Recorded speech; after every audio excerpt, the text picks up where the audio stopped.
What happens if you eat sugar every day? Imagine holding a single spoonful of sugar. It looks harmless, white, tiny, almost beautiful. It disappears instantly in a cup of coffee. It melts into chocolate. It hides inside bread, breakfast cereal, soft drinks, yogurt, fruit juice, even foods that don't taste particularly sweet. For thousands of years, sweetness was one of nature's rarest rewards. Finding ripe fruit meant finding energy. Finding honey meant surviving another season.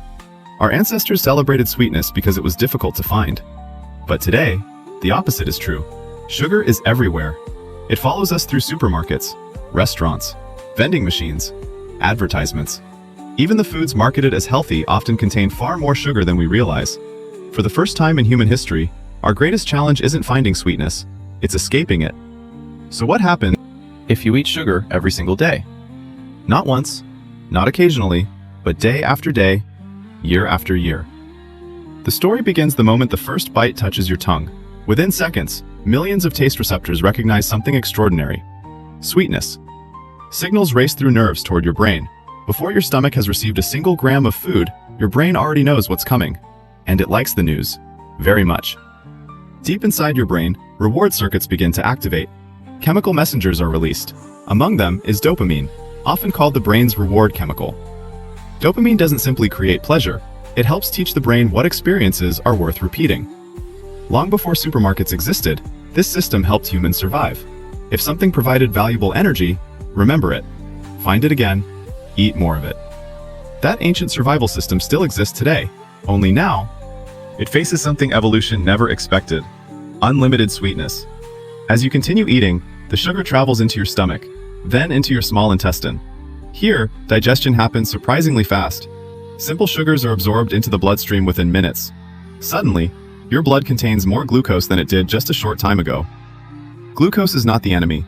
In fact, your body depends on it. Every cell needs energy. Your muscles use glucose. Your brain relies heavily on glucose. Your organs require it every second you're alive. Without glucose, life would stop. The problem isn't glucose itself. The problem is balance. Because the body works incredibly hard to keep blood sugar within a narrow range. Too little, and cells cannot function properly.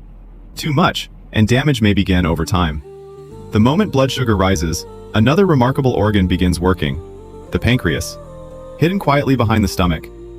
It constantly monitors your bloodstream. When glucose rises, specialized cells release a hormone called insulin.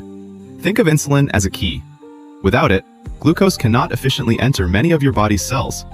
Insulin unlocks the doors. Muscle cells open, fat cells open. Other tissues receive the signal. Glucose leaves the bloodstream and moves where it's needed. For a healthy body, this process happens with astonishing precision, thousands of times throughout your life, completely unnoticed. Every meal, every snack, every drink. It's one of biology's greatest balancing acts. Within an hour after eating something sweet, blood sugar begins moving back toward normal. Everything appears perfect. The system worked. The body adapted. The story should end here, but it doesn't, because something else happened inside your brain. Remember dopamine? The reward system isn't interested only in today's dessert. It's preparing for tomorrow's. The brain quietly stores the experience. Sweet equals rewarding. Rewarding should be repeated. This doesn't mean sugar creates addiction in exactly the same way as addictive drugs. The biology is far more complex. But scientists do know that highly rewarding foods can strongly influence motivation, cravings, and eating behavior. The brain learns quickly, sometimes too quickly. Have you ever finished dessert only to want another bite? Not because you were hungry, because you wanted the feeling to continue. That isn't weakness, it's biology. Your brain evolved in a world where sweetness was rare. It never expected an endless supply. As the days become weeks, eating sugar every day begins creating a familiar rhythm. Morning coffee, sweet snack, soft drink, dessert after dinner. Everything still feels normal. Your weight may not even change very much. Friends notice nothing unusual. You feel fine. But inside, the body has started working overtime. Every time blood sugar rises sharply, the pancreas releases insulin, again, and again, and again. Like an orchestra conductor, it keeps every instrument in perfect timing.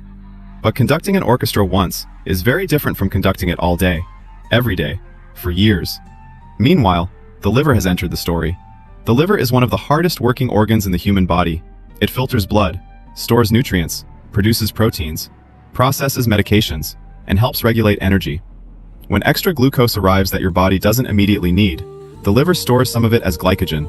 Think of glycogen as your body's short-term energy savings account, but that account has limits.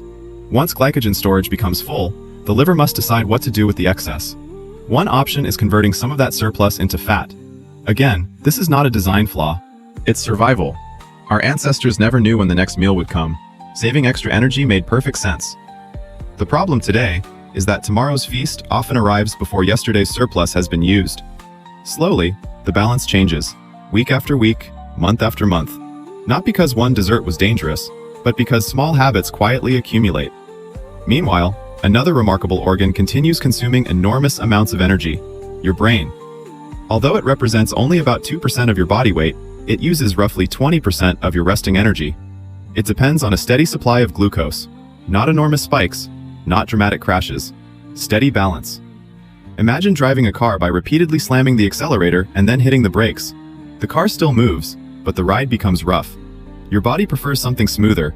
Meals that create slower, steadier energy often leave people feeling satisfied for longer.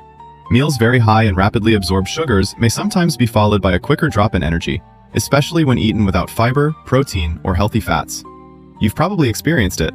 An hour after eating something extremely sweet, you feel tired, hungry again, looking for another snack. Not because your body failed, because it's trying to restore balance.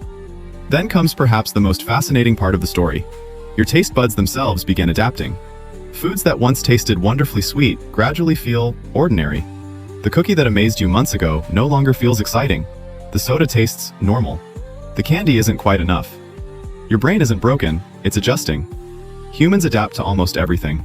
Bright lights become ordinary. Strong smells disappear after a while. And repeated sweetness may begin feeling less intense over time. The search for satisfaction quietly changes. A little sweeter, a little more, just one extra bite. The cycle repeats. By now, you've probably noticed something. Sugar itself isn't behaving like a villain. It isn't attacking your organs. It isn't poisoning your bloodstream. Every system we've seen so far is doing exactly what evolution designed it to do. The pancreas releases insulin. The liver stores energy. The brain rewards valuable calories. The muscles absorb glucose. Everything is functioning according to plan. So where does the danger begin? It begins when extraordinary becomes ordinary, when treats become habits, when occasional becomes constant. Because the human body was designed for balance, not excess. Every day it performs miracles to keep you alive, but even miracles have limits. As months pass, those limits slowly approach. Your cells begin responding differently to insulin. Your liver works harder. Fat begins accumulating in places it wasn't meant to. Inflammation quietly increases. Changes too small to notice become changes too important to ignore. And perhaps the most dangerous part is that you still feel perfectly normal. No alarms, no pain, no dramatic warning, just another ordinary day, another sweet drink, another dessert, another handful of candy. Until one day, the silent adaptations inside your body begin reshaping your future. Because the greatest cost of eating too much sugar isn't what happens after one slice of cake, it's what happens after 10,000 slices. And by then, the sweetest habit of your life may have quietly become one of the hardest to escape. 1 year passes, then another. Nothing dramatic ever happened. No single piece of cake changed your life. No single can of soda damaged your body overnight. Every dessert seemed harmless. Every sweet drink felt ordinary. And that's exactly what makes this story so difficult to see. The greatest effects of sugar rarely arrive in a single moment. They arrive one quiet day at a time. Deep inside your body, millions of tiny adjustments have been taking place. The pancreas has been releasing insulin, again and again and again. For years, it has worked tirelessly to keep your blood sugar within a healthy range. But your cells are beginning to change. Imagine someone knocking on your front door. Once, you opened it immediately. Then the knocking became more frequent. Every hour, every day. Eventually, you stopped responding as quickly. Something similar can happen inside the body. After years of frequent exposure to high levels of insulin, some cells may become less responsive to its signal. Scientists call this insulin resistance. The key still exists, but the lock doesn't respond as efficiently as it once did. To compensate, the pancreas produces even more insulin. At first, this works. Your blood sugar remains under control. You still feel normal. But compensation is not the same as health. The body is working harder than ever simply to maintain balance. Now the liver enters a new chapter. Earlier, it stored extra glucose as glycogen. Later, it converted some excess energy into fat. Now, after years of excess, fat may begin accumulating inside the liver itself. This condition is known as fatty liver disease. In its early stages, many people have no symptoms at all. No pain, no warning, no obvious signs. The liver continues doing its job, while quietly carrying a heavier burden. Once again, the body remains silent. Perhaps silence is the most remarkable thing about chronic disease. Most people imagine illness arriving with dramatic symptoms. In reality, many of the world's most common health problems begin in complete silence. Then, there is the heart. Every second of your life, your heart pumps blood through nearly 100,000 kilometers of blood vessels. It never rests. Not for 1 minute. Not for 1 second. Keeping that system healthy depends on many factors: sleep, genetics, smoking, blood pressure, physical activity, diet. Sugar alone does not determine the future of your heart. But diets consistently high in added sugars can contribute to weight gain and metabolic problems, which in turn increase the risk of cardiovascular disease over time. The story is rarely about one ingredient. It is about patterns, daily choices, repeated thousands of times. Then comes another organ few people associate with sugar: your skin. Every day, your body produces proteins that give your skin strength and flexibility. Two of the most important are collagen and elastin. They help skin remain firm and resilient. Over time, naturally occurring sugars can react with proteins in a process known as glycation. This process becomes more significant as we age and is influenced by many factors, including overall diet and blood sugar levels. Researchers continue studying how glycation contributes to visible aging. It is only one piece of a much larger puzzle. But it reminds us of something important. The effects of nutrition are often much deeper than appearance alone. Now think about your mouth. Long before sugar reaches your bloodstream, it meets another community: trillions of bacteria. Most are harmless. Some are helpful. Others love sugar just as much as you do. When these bacteria feed on sugars left behind on the teeth, they produce acids. Those acids slowly dissolve the protective enamel covering your teeth. One sugary snack causes only a brief attack. Your saliva helps repair some of the damage, but frequent exposure gives bacteria repeated opportunities. Tiny weak spots form. Then, cavities. The problem isn't simply how much sugar you eat, it's also how often your teeth are exposed to it throughout the day. Meanwhile, your brain continues adapting. Remember the dopamine system from the beginning of our story? It has been learning every single day. Sweetness predicts reward. Reward predicts pleasure. Pleasure predicts repetition. This learning system is one reason habits become so powerful.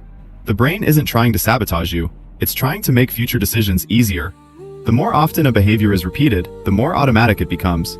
Soon, reaching for something sweet after lunch no longer feels like a decision. It feels like part of the day, a routine, an expectation.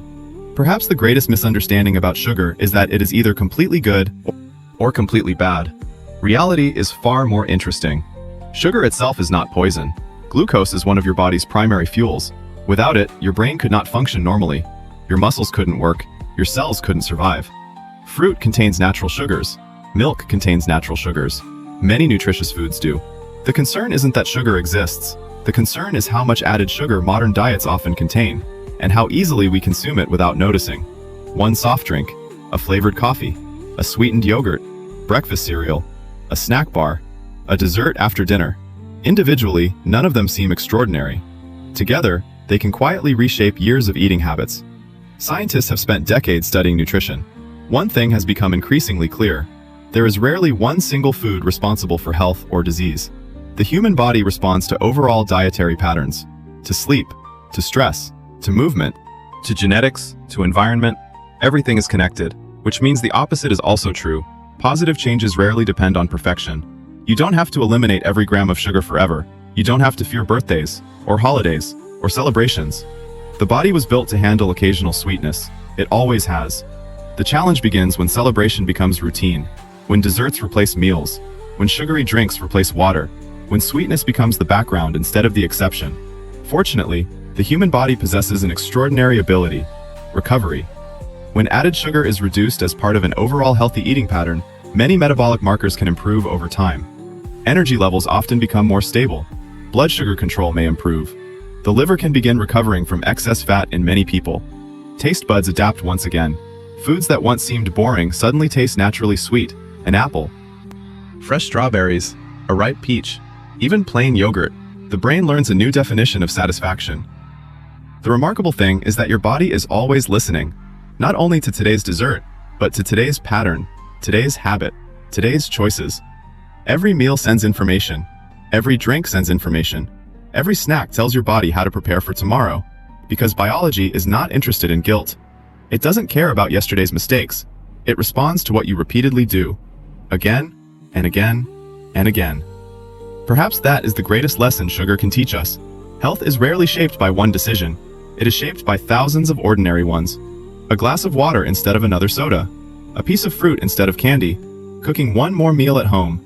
Reading one more food label. Tiny choices, almost invisible by themselves, yet astonishingly powerful when repeated for years. We often think of health as something dramatic, a major breakthrough, a miracle treatment, a revolutionary diet. But the human body has always preferred something much simpler. Balance. Not perfection, not deprivation. Balance. For thousands of years, sweetness was one of nature's greatest gifts, a signal that energy had finally been found. Today, that same gift surrounds us everywhere. And perhaps the greatest challenge of modern life is remembering that something wonderful can still become too much. The next time you enjoy something sweet, there is no reason to feel fear, no reason to feel guilt. Instead, remember the incredible intelligence of your own body, a body that knows how to use sugar, store sugar, burn sugar, balance sugar, as long as we give it the chance. Because sugar was never meant to be the villain of the story. The real danger begins when we forget that the body was designed for balance, not endless abundance. Every heartbeat, every breath, every cell, every drop of blood, your body is working every second to protect you from excess. Quietly, faithfully, without asking for recognition. Perhaps the least we can do is meet it